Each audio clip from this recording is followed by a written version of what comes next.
que todo mundo subia no palco para cantar, dançar e tocar. Todo mundo junto, embolado lá, né? Depois a história evoluiu. Então, era mais ou menos assim que acontecia na minha família. O que acontece? Essa atmosfera é muito envolvente. É muito envolvente. Então, você não tem como não se deixar levar por essa energia. Então, às vezes, algumas vezes, tinha alguns convidados o mais informal possível, assim, venha almoçar com a gente, coisa e tal, que não aguentavam, sabe, se envolviam, se deixavam envolver, porque era muito legal. Né? Então é contagiante isso. Você muito disse contagiante. Que e tem a questão do exemplo também familiar, né? Então as mulheres se impondo dessa forma e todo mundo fazendo aquela música e você se sentiu atraído por isso. E com muita alegria. Que bacana. Com muita alegria. Então, assim, anos depois, aí a gente já estava meio que na pré-adolescência, meus irmãos eram mais velhos. Aí a gente começou a montar grupos, bandas, né? Com alguns cantando, alguns tocando. Eu lembro que nessa época eu tocava bongô, né? Eu tava que você põe aqui no meio da perna, coisa e tal, fazia ali aquela percussão muito, muito interessante. E a gente participava de festivais estudantis, coisa e tal. Às vezes ganhava, às vezes não ganhava, ficava pau da vida. Não, mas vamos escrever no próximo. Tá? Enfim, era legal a gente saber que tinha esse espaço para participação. E tudo aquilo que a gente estudava, como é hoje para o artista, você passa um tempo se preparando, aquela coisa de bastidor, né, se preparando para a apresentação. Então era legal. E a gente levava a nossa galera, levava a família, amigos, vizinhos, coisa e tal. Era sempre muito envolvente. Que bacana. Você falou desse momento que você teve aí inicial com seu professor, né? Uhum. E como é que foi, assim, para você... O instrumento, por exemplo, ele te emprestou, você teve que comprar, sua família achou legal, porque já era de músico, mas... E aí todo mundo falou, que legal, você vai começar a tocar isso. Como é que foi esse momento, assim, na prática mesmo, né? De iniciar isso? Isso aí... Não, porque eu acho que é uma coisa interessante a gente saber, né? Porque... Não, é interessante mesmo. Então, assim, aí cheguei em casa... Falando do professor, eram duas pessoas maravilhosas. João Adalto Silva, maestro João Adalto Silva, flautista exímio, maravilhoso, e com muitas histórias também, que trabalhava junto com a maestrina, pianista, Vilma Regina.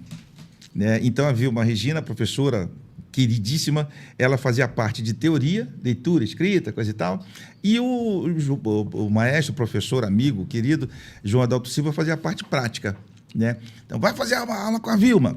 Aí, ia fazer a aula com a Vilma. Faz aqui a leitura de clave, do ré, mi, fá, sol, lá, si, blá, blá. E aí, ele pegava na prática, vendo a parte mais musical. E a coisa foi tão interessante que, assim, eles vendo o entusiasmo de você querer realmente se dedicar, isso eu estou falando assim, foi uma coisa que aconteceu muito às cegas, né? Não tive a intenção e nem fui estimulado diretamente a isso.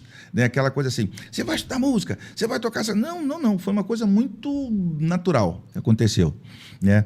E eles eram professores do Conservatório Brasileiro de Música, uma das escolas mais conceituadas de música do Rio de Janeiro. Né? Lá no centro da cidade, lá no Castelo, e era um conservatório mesmo. Né? E eles me deram gratuidade. Vai para lá que você vai ter aula com a gente de graça. Então, assim, eu não tinha grana para pagar isso, a família não tinha como. E a gente entrava ali, meio humilde, coisa, vem cá, senta aqui, vamos fazer aula. Aí, a responsabilidade cresce, né? Poxa, você está tendo aula de graça num lugar onde se paga muito caro, aí que a dedicação quadruplicou. Aquela coisa tem que dar valor a isso aqui, né? Exatamente. Tem que fazer isso aqui dar certo, porque estão botando muita fé em mim, né? Só pegando o gancho aí, porque não sei, pelo menos é a minha visão, né? A minha cosmovisão das coisas. Mas você acredita em Deus? Acredito. Eu vejo claramente Deus nesse agir todo aí, né? Tipo, conduzindo a sua história para um caminho que ele queria, né? Exatamente. Então, assim, algumas vezes, eu até, aí, decorrendo já um tempo, assim, acelerando um pouquinho, tentei sair da música. Na verdade, eu não tinha a intenção de ser músico profissional. Né? Nessa época, nessa escola estadual, havia lá os cursos técnicos, como se fosse assim, preparação, né? Preparativo para você fazer ali o seu curso superior, coisa e tal. E eu fazia um curso técnico de arquitetura. quero ser arquiteto, né? Meu irmão mais velho era arquiteto, eu tinha maior orgulho. Caraca, meu irmão é arquiteto. Pô, andar com aqueles negócios lá, aquelas canetinhas. Sabe, aquelas canetinhas de nanquim, que na época usava isso, né? Régua T, normógrafo, coisa e tal. Rolos e rolos de papel vegetal, prancheta, aquelas pranchetas enormes. E eu ficava olhando assim, cara, eu quero ser isso aí, eu quero trabalhar com esse negócio. E aí ia lá, estudava, fazia o cursinho pré-vestibular, fazia o vestibular, passava. Agora vamos na matrícula. Ih, não tenho grana, cara. Putz, aquele livro, você quer lá caro pra caramba. O que você vai fazer? Vou trancar a matrícula. Estudava de novo, ia lá e passava no vestibular e não conseguia. Aí eu comecei a pensar, eu acho que eu tenho que arrumar um emprego aí e pagar essa faculdade, né? Então, eu sou músico, eu já toco e já fazia um cachê, né? E aí eu comecei a estudar e prestei concurso para aeronáutica. Aí eu falei, vou ser músico militar. Olha só, músico militar. Olha a ilusão. Né? Olha a ilusão. Só voltando um pouquinho para eu tentar entender como é que você estava pensando naquela época, se você lembrar, né? Uhum. Por exemplo, por que você não queria ser músico profissional ou por que não era a intenção? Não, porque estava em primeiro plano a ideia de ser arquiteto. Era por essa visão sua de ser arquiteto. Era o sonho, né, de profissional na época. Eu tinha um professor muito legal, o professor João, que dava aula de arquitetura, ele dava aula na PUC. Então era assim, muito interessante. Ele falava, vamos fazer aqui, bola um projeto assim, assim, assim. Tipo, casa com 3 quartos, com 4 banheiros, com sala, blá, blá, blá. E aí bolava, coisa e tal. Aí eu olhava, poxa, que bacana, muito bem. Vou te dar nota 10. Tá, obrigado, professor. Então, mas esse aqui vai ficar comigo. Aí depois eu comecei a perceber que ele me ajudava e eu ajudava ele, e aquele projeto ia para frente com a assinatura dele. Olha isso! Que isso, cara? Muito interessante. Tudo bem. Ele me ensinou coisas incríveis. Mas aí o que acontece?